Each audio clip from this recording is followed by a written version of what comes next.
Hey guys, I am Caleb Giddings. I'm Keith Finch. And I'm Jack. And we're all wearing the same clothes we were in the last episode, which may not be the last episode, but we are pre-recording this episode well in advance because I have to go to a conference next week and we won't be able to get together on the line, which is fine. Lots of cool podcasts pre-record their episodes, and we're a cool podcast too. We're a cool podcast that's sponsored by a bunch of fun people. These guys.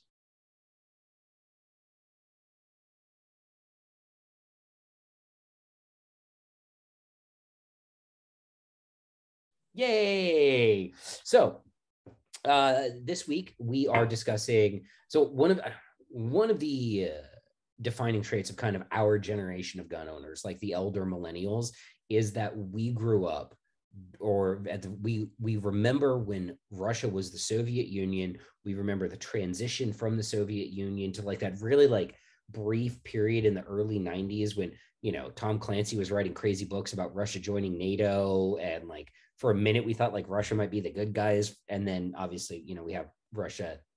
Jack's like, no. I never trusted him. I never trusted him. Little optimistic. So anyway, but one of the defining characteristics of our generation of gun owners has been that sort of Cold War movie, you know, and you think of movies like The Hunt for Red October, Red Dawn, The Hunt for Red. Those are the good ones. I'm sure there's Red Storm Rising. No, Red Storm Rising.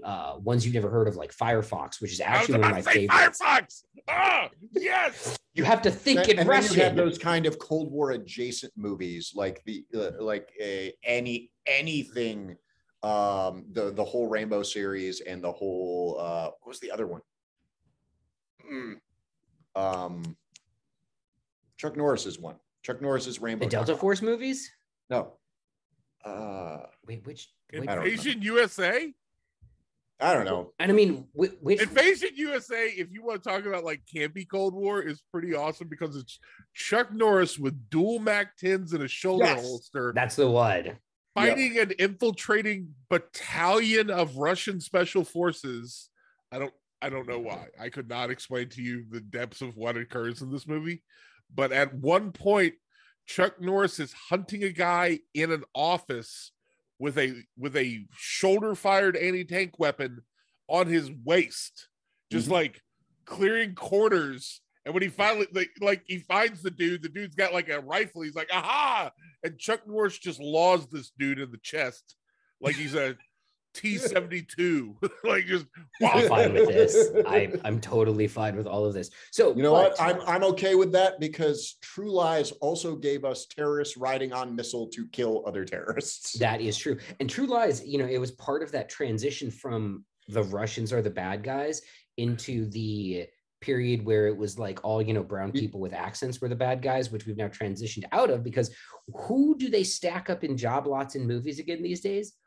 Russians. It's Russian gangsters now. That's who it is. It's not the Russian state, but it may well be the Russian state again soon because current events. But let's talk about our favorite Cold War movies. So obviously, you know, Red Dawn is a classic and it holds up well.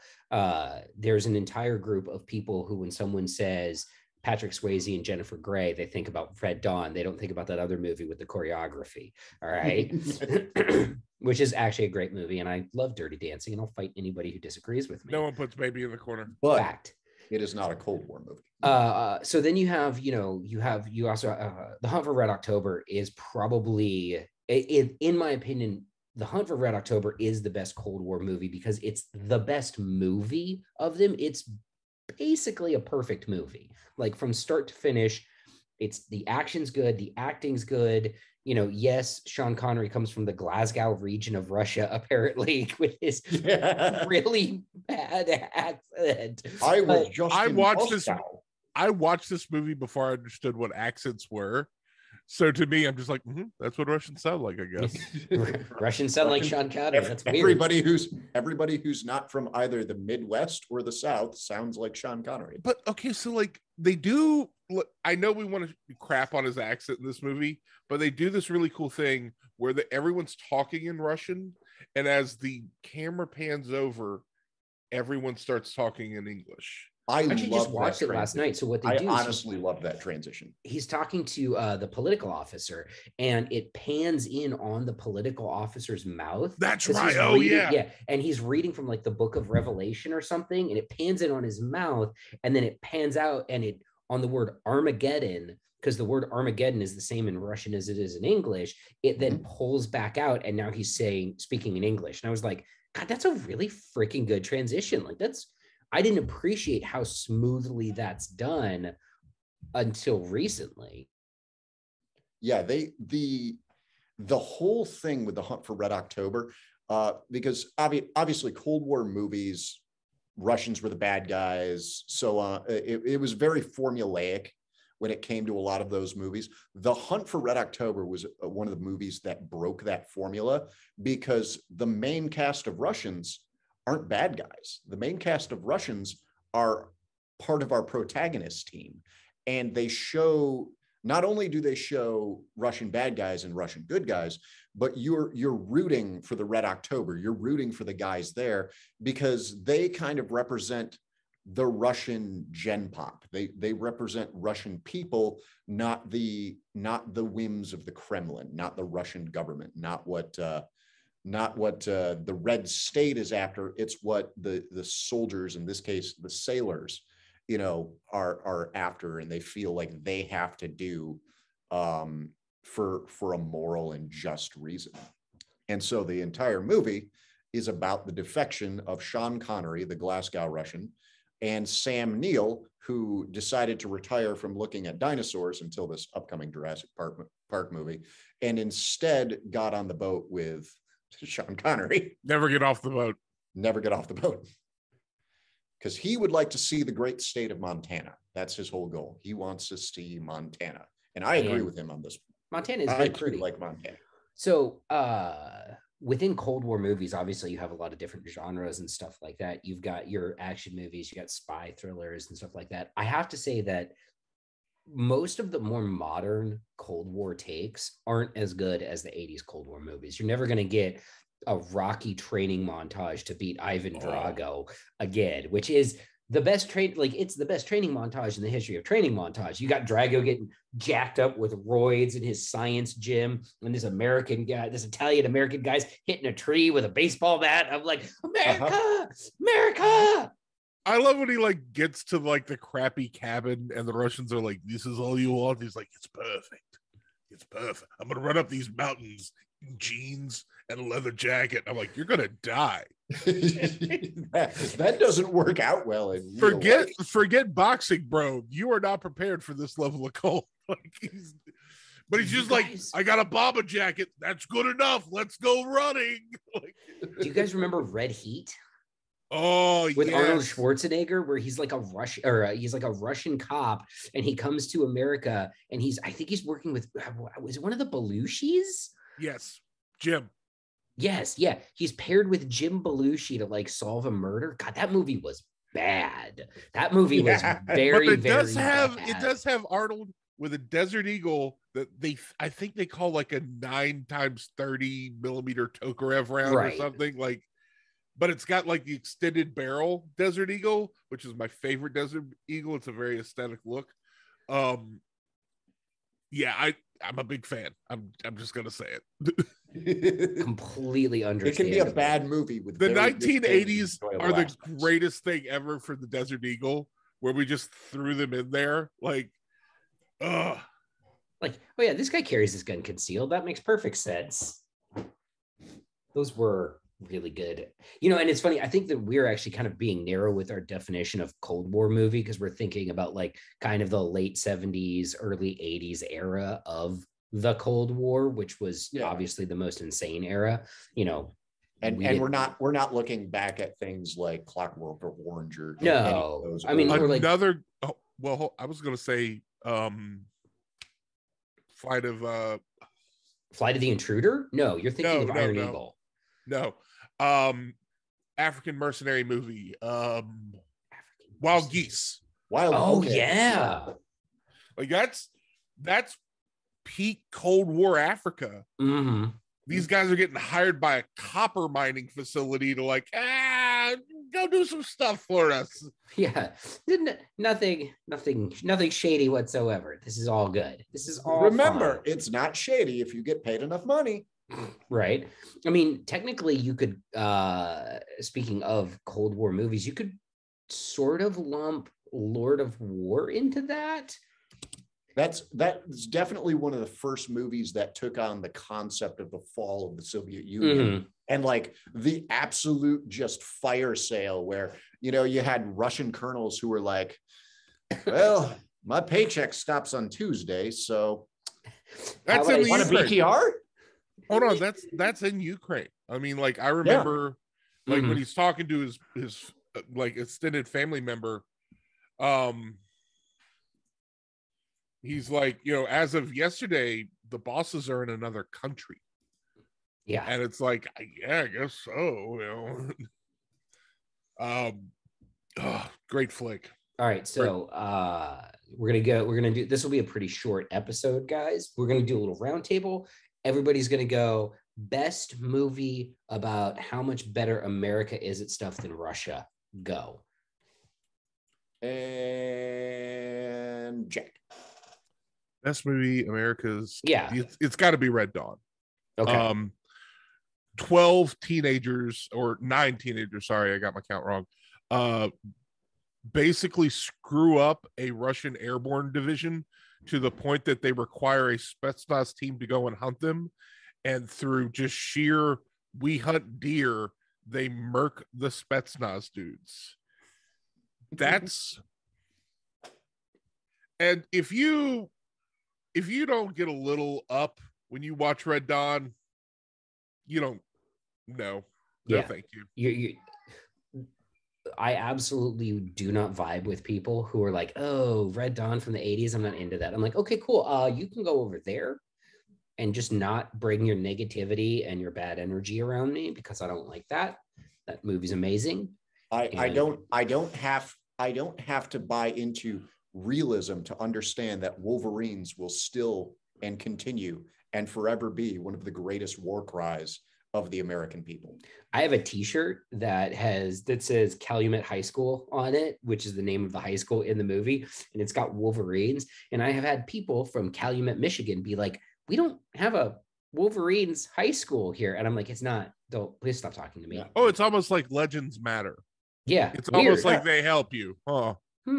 This is like a parallel conversation to something we talked about earlier. All right. I will go second, and we'll have Keith go last. And I'm going to go with a movie that does not involve killing Russians, but instead involves killing them in their souls by beating them at hockey. And that movie is Miracle, about the miracle on ice. And if you don't like that movie, just like, I get it. There's people in the firearms community who are like, I don't like no sports movies. That's not a sports movie. That's a movie about America being better at hockey, which we were not. Historically, we were not better at hockey than the Soviet Union during that time. And we came in there and it was a bunch of dudes in mullets with porn stashes skating around these roided up Russian athletes. And we beat them at the thing they said they were the best in the world at. And you know why we beat them? Because fucking America. That's why. And Kurt Russell.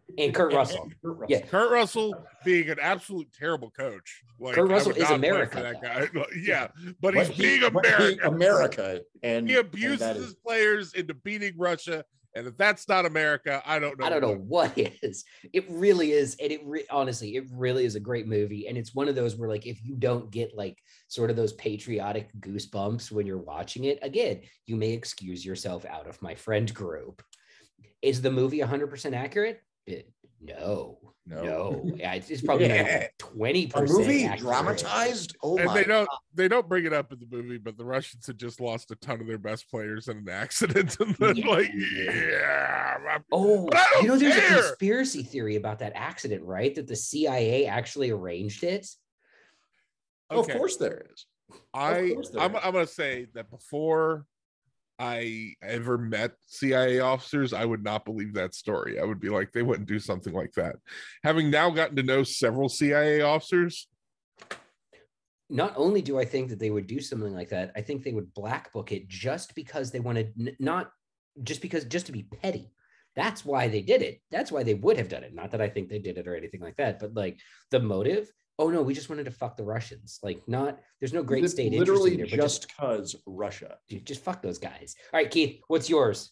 Well, since you stole mine, I stole Miracle. That was going to be yours. You stole Miracle out from under me. I'm going to have to bring this back to Red Dawn, the movie where America's so great that the greatest Russian naval submarine command is like, nah, we're going there.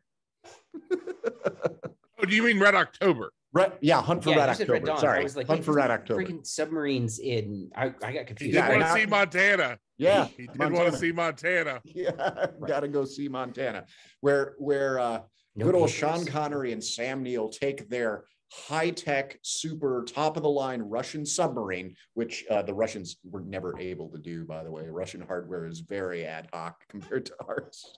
I love it in that movie how like the interior of Red October, the sets they used make it look shiny and glossy and just like super duper nice. And all of the American material kind of looks like they dredged it up from the Vietnam War, and it's dark and dingy. And I'm like, this is the exact opposite of how it is in the real world. Why do we think submarines are so dark?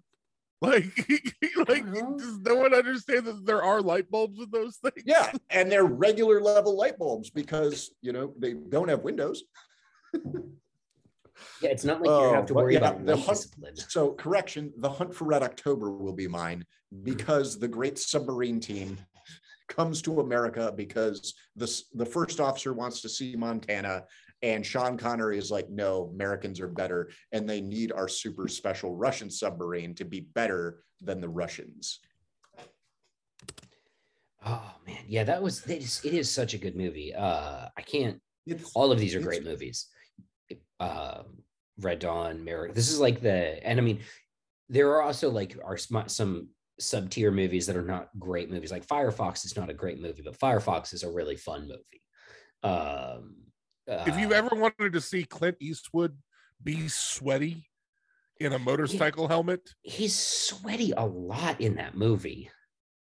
In a plane that I assume has some air conditioning. Yeah, like some kind of climate control. So Firefox is a good one. Obviously, Invasion USA, if you just want to like watch, you have a couple of drinks first. Just absolutely lose your mind for a little bit. And then, you have not all of the Rambo movies. Like the second one is when he goes and helps the Mujahideen and kills a lot of Russians. Afghanistan. Yep. Talk about movies that didn't age well. We're like, oh, hey. In hindsight, mistake. Guys, that might not have been our bestest of ideas, was that one. But, because isn't there at the end of that movie, isn't there like a script that says like this movie is dedicated to the brave, Afghanistan fighters who resisted Soviet occupation? It's kind of like, whoopsie. Whoopsie. That one got deleted in the special edition. They just removed it. Edit that one out. All right, guys. Any last thoughts on the Cold War? Cold War II. This time it's personal. Cold War II's looking lit, guys. Cold War II's looking lit. All right, that is it for this week. Again, thank you everybody for liking, sharing, and subscribing. Please continue to do all of those things. And supporting the sponsors. And supporting our sponsors. Yes, make sure you go buy things from them and tell them that they're very, very pretty. So very pretty.